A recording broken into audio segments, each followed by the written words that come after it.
how's it going, trig students? Let's review 3.1 briefly. In 3.1, we used our reciprocal, quotient, and Pythagorean identities to verify and prove new identities, which again, in a nutshell, are equations that are true for all input values that those functions are defined at. In 3.2, we're going to have some new formulas or new identities. First of all, let's amend these objectives here to simply really one objective. Here it is. State and use sum and difference identities for sine, cosine, and tangent. We are not going to prove these identities, but the proof is in your textbook. We'll talk about that in a second.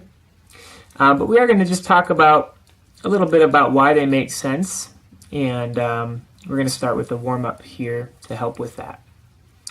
If you have a calculator, if you type in sine of 50 degrees plus sine of 30 degrees, you're going to get approximately 1.27. You might want to think about why that would make sense as an answer when you do sine of 50 degrees plus sine of 30 degrees, why that would maybe give you about 1 1/4, 1 1/2, kind of around there. Anyways, let's compare that though in your calculator. If you type in sine of 80 degrees, and again you want to make sure you're in degree mode since those inputs are in degrees, you'd get 0.98. So the point we want to make here that this example is showing is that sine of an angle theta plus sine of an angle, let's say, phi, is not going to be the same as sine of theta plus phi, sine of the sum of those angles. We can see clearly here that when we do sine of 50 degrees plus sine of 30 degrees, that's not going to be equal to sine of 50 plus 30 in degrees. So let's kind of keep that in mind.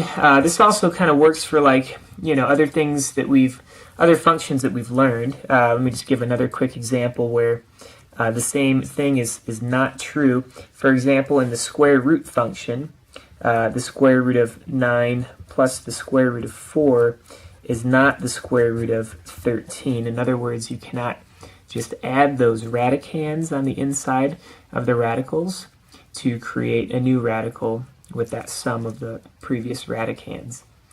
We could easily see that this is not going to be true because the square root of 9 is 3 and the square root of 4 is 2. 3 plus 2 is 5, not square root of 13. So this type of thing that we might be tempted to do with functions, adding the inputs like that, does not turn out to be true for sine and cosine and tangent in general. So that leads to the question, what is true about sine of, say, alpha plus beta, or sine of alpha minus beta, or cosine of alpha plus beta, or cosine of alpha minus beta? Well, again, we're not going to prove these, we're just stating them. These are the sum and difference identities, or formulas, for sine and cosine. If you wanted to look at your textbook, pages 159 through 162, I believe, have a proof of some of these that you can see. And we're just going to state them. These are not formulas that you need to have memorized, really. Maybe after using, especially the first one, maybe after using that a bunch, you'll naturally have it memorized, but you don't need to have it memorized. Here's how this translates. Sine of the sum of two angles, as we set up here, is not going to just be sine of one of the angles plus sine of the other angle. Okay, that's what's not true, as we saw. But sine of a sum of two angles is going to be sine of the first angle times cosine of the second angle plus cosine of the first angle times sine of the second angle. Sine of alpha minus beta, so the sine of a difference of angles, almost the same formula, just a subtraction sign. Cosine of the sum of two angles, it's a little bit different with cosine. It's cosine of the first angle, cosine of the second angle, minus sine of the first angle times sine of the second angle. And lastly, if the angles are subtracted on the inside there, the only thing that changes is this is now a plus. So these four equations are the sum and difference identities. We're just stating them here. Again, you don't need to memorize those, but they will be very useful as we develop other identities that you will have to memorize, such as like some double angle identities or power reducing identities, for example. We'll talk about those in the next section. Okay, so first of all, let's go ahead and verify that for this above example here, when we were doing sine of 80 degrees and sine of 50, sine of 30, let's verify that that works using this first identity.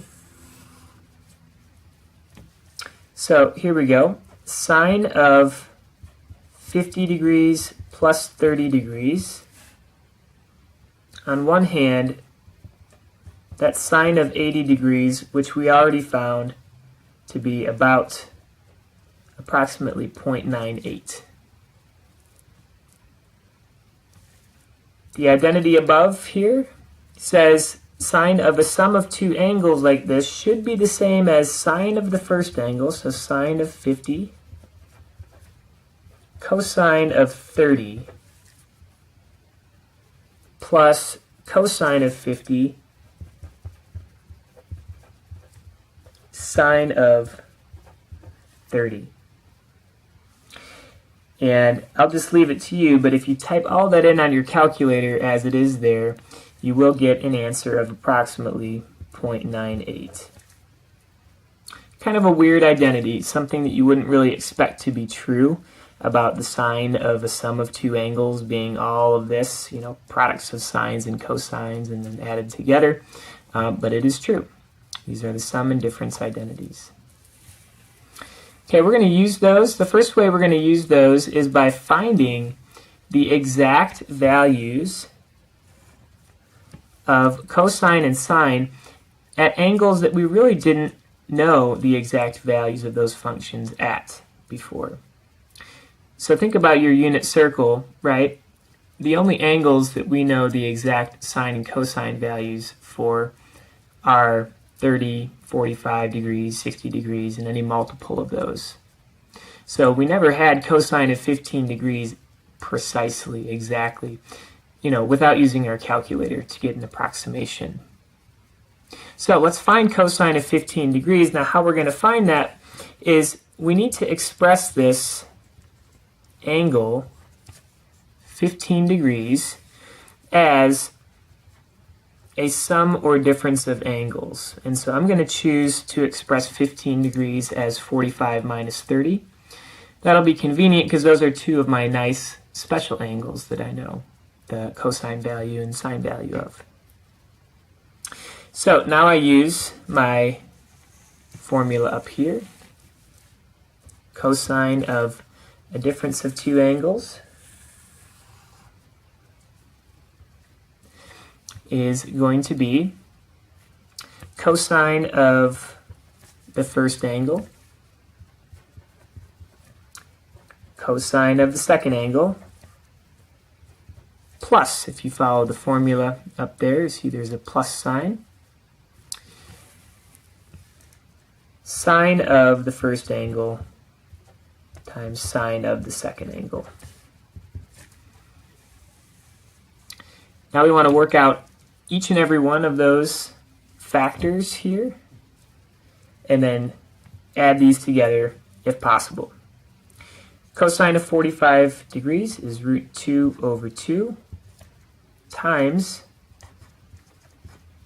root 3 over 2, which is cosine of 30 degrees, plus root 2 over 2 times 1/2.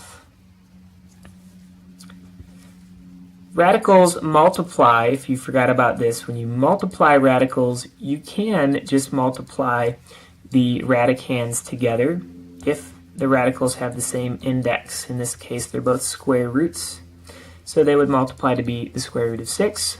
Of course, 2 times 2 is 4. Multiply fractions straight across like that. The second one would give us root 2 over 4. But you cannot add radicals, like we mentioned in the beginning, by adding their radicands. So these would be unlike radicals, and this would be our final exact answer for cosine of 15 degrees. Just an extra task, you might want to type that in on your calculator to see what that would give you, and then make sense out of that. Does that make sense that that would give you a cosine value at 15 degrees? Think about your unit circle. Think about what cosine of an angle represents in terms of the coordinates of that point of intersection.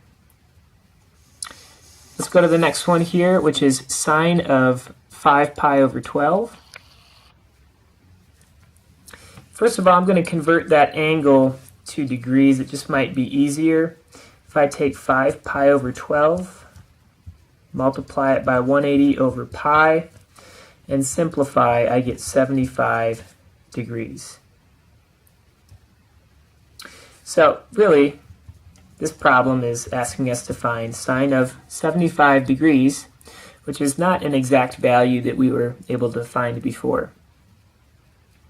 Just like before, I'm going to rewrite 75 degrees as, in this case, we'll write it as a sum of two special angles, 45 and 30. Then I'm going to use the very top formula, the sum identity for sine. Sine of the first angle, cosine of the second angle, plus cosine of the first angle, sine of the second angle. So this here is going to become sine of 45 degrees, cosine of 30, plus cosine of 45 degrees, sine of 30 degrees. As before, we're going to write out what all the exact values are for each of these.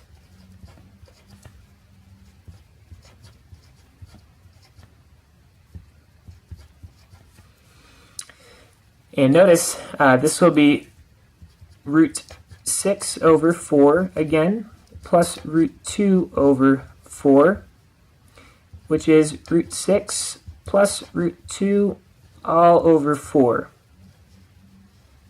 as our final answer. One quick connection. If you compare this with the first example on the left there, you got the same answer, right? Well, think about what the problems were asking. This was sine of 75 degrees.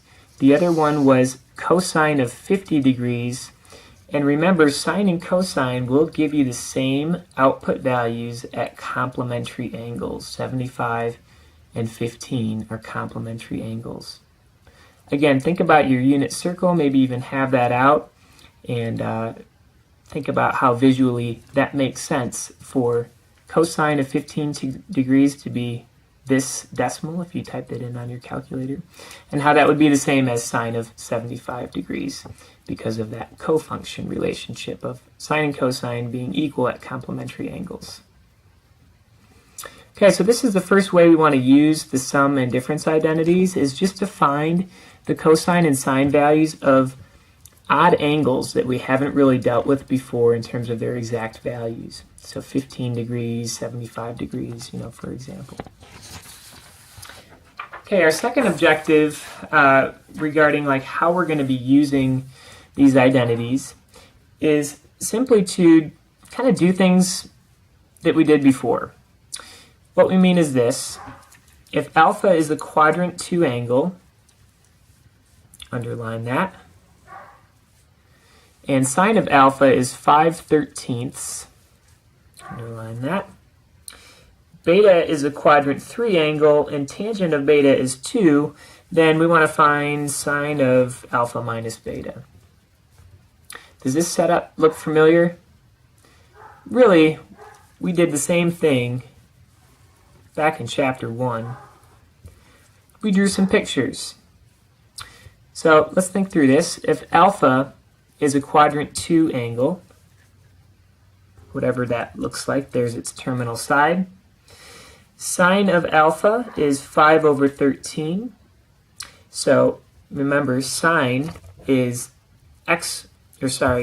sine is y/r.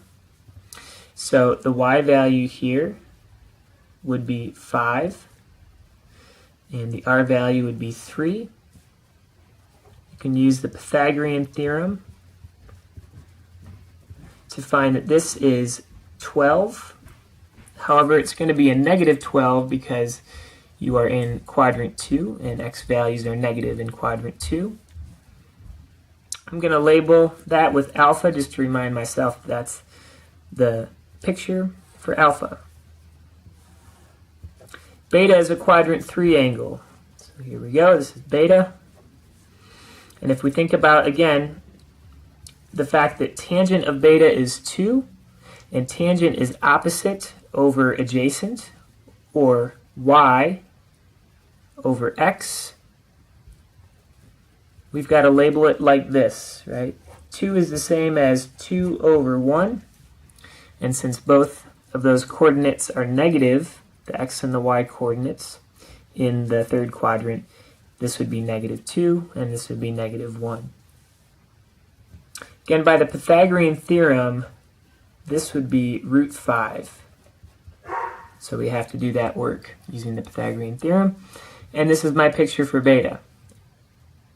Now remember this, in chapter 1, we drew pictures like this that helped us to find all the other 6 trig functions. So if we wanted to find cotangent of alpha, we can find it.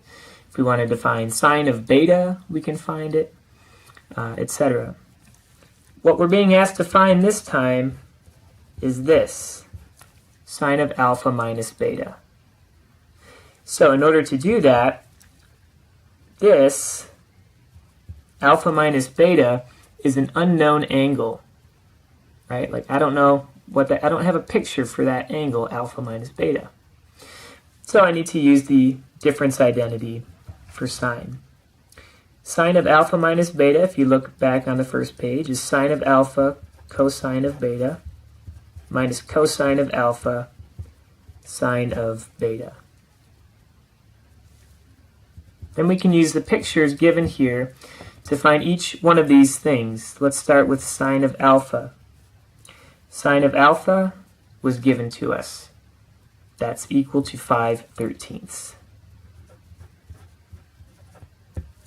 Next, let's move on to cosine of beta. Cosine of beta, I want to look at this picture. Remember, cosine is x/r. So if I look at the x-coordinate here, that's -1. R is √5. -1/√5. Minus sign.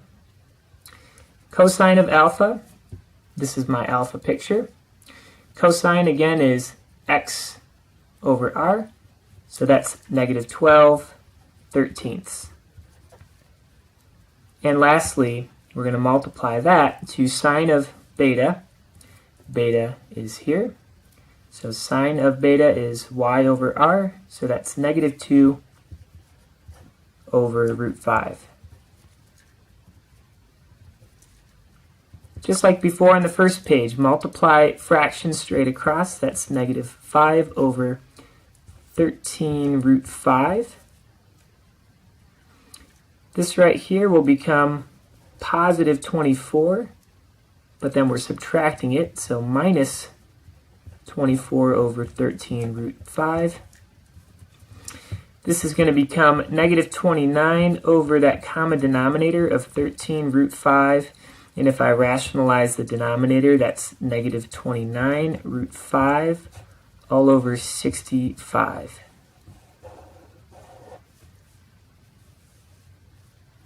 Make sure we can see that there.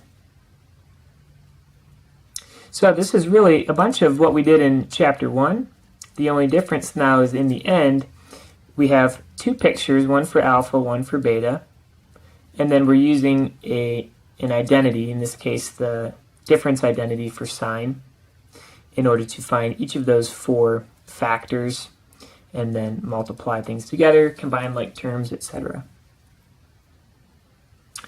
Okay, let's talk about tangent in the last part of our notes here. We have sum and difference identities for sine and cosine, but what about tangent? Tangent of alpha plus beta, right? For example, let's start with that one, the sum identity for tangent. Well, we know some things about tangent. Tangent is sine over cosine, right?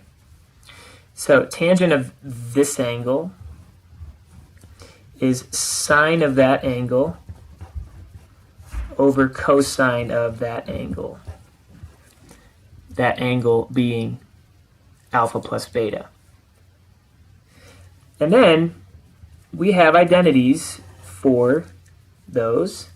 Sine of alpha plus beta is sine of alpha cosine of beta plus cosine of alpha sine of beta. And cosine of alpha plus beta is cosine of alpha cosine of beta minus sine of alpha sine of beta. I'm going to zoom in here on that fraction. The next step I'm going to do here is not necessarily necessary, but you'll see why it's helpful in a second. I'm going to multiply this fraction by 1 over cosine of alpha cosine of beta over 1 over cosine of alpha cosine of beta. Now, why am I going to do that? Okay, I'm going to just talk through this. First of all, I'm multiplying the numerator and the denominator by the same thing, right? This is the same thing as this. So you can be guaranteed that I'm creating an equivalent fraction. It's not going to be a new fraction. It's going to be equivalent. Secondly, when I multiply by this, it's going to distribute to this term,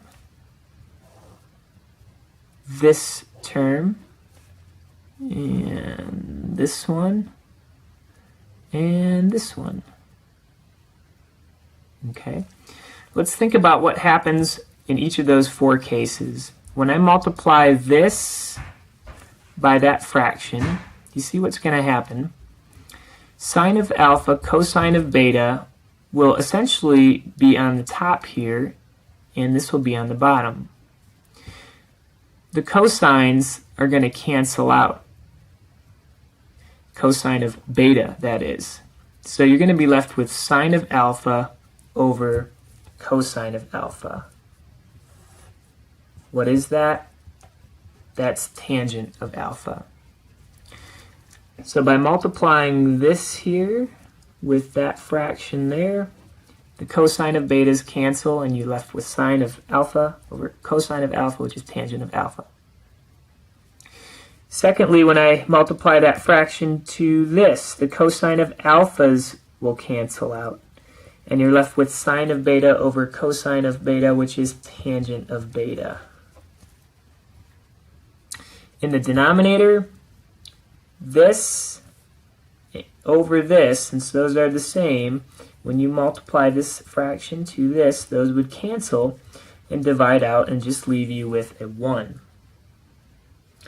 And then lastly, this times this would place a sine of alpha, sine of beta in the numerator here. And so you would have a sine of alpha over cosine of alpha and a sine of beta over cosine of beta. So that will result in the product of tangent of alpha and tangent of beta. So what you're looking at here is the tangent identity for the sum of two angles. I'm going to rewrite that down here. Then I'm also going to rewrite, or I'm going to write the difference identity for tangent. Tangent of alpha plus beta is tangent of alpha plus tangent of beta, all over 1 minus the product of tangent of alpha and tangent of beta. You can probably guess what the difference formula is going to be for tangent. It just changes the signs, so tangent of alpha minus tangent of beta over 1 plus tangent alpha, tangent beta. Okay, how are we going to use that? Well, we can use that to verify an identity. Tangent of x plus pi, so pi is a number, right? Tangent of x plus pi, using this identity here, is tangent of x plus tangent of pi all over 1 minus tangent of x tangent of pi. Well, tangent of pi is 0, so that's just 0. This is 0, and so this whole term will be 0. So what you're left with is tangent of x over 1, which is tangent of x. One cool thing that means that we kind of just proved here is that if you start with any angle and add pi to it, then you're just going to get the original tangent value at that angle. So we already talked about that. The period of tangent's pi, right? So if you add pi to an angle, that tangent value is going to be the same as the tangent value at that original angle. So in a sense, this shows that tangent has a period of pi. Of course, we'd have to show that pi is the smallest number that you would need to add in order to get the same tangent value. But definitely pi works.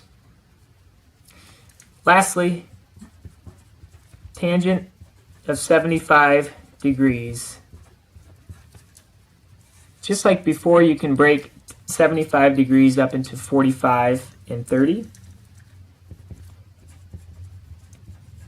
Then you can use the sum formula that we had up there for tangent.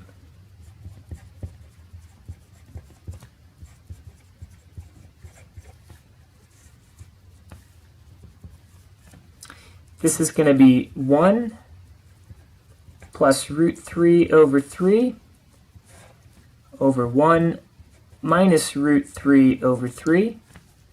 We'll have to simplify that. So real quick on how to simplify this complex fraction. We have these tiny 3's in the denominators there. We'd like to get rid of them, so we multiply the bigger fraction by 3 over 3. What happens there is this 3 distributes, and 3 times 1 is 3. The 3 would come here and multiply to that fraction, and then the 3's there would just divide out. So that would just leave a root 3. Similar thing happens in the denominator. 3 minus root 3 would be the result there. So this here would be the value of tangent of 75 degrees.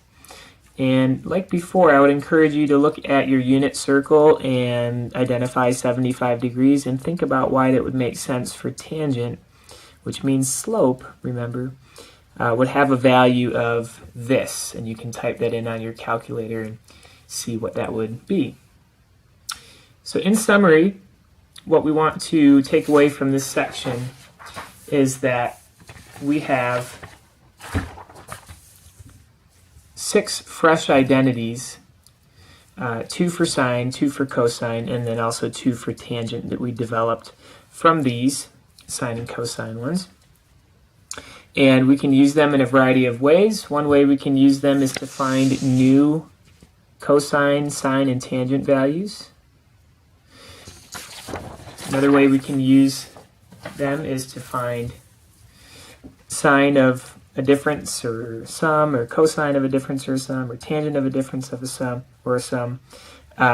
If we know given information about angles and their quadrants and perhaps a trig value or two.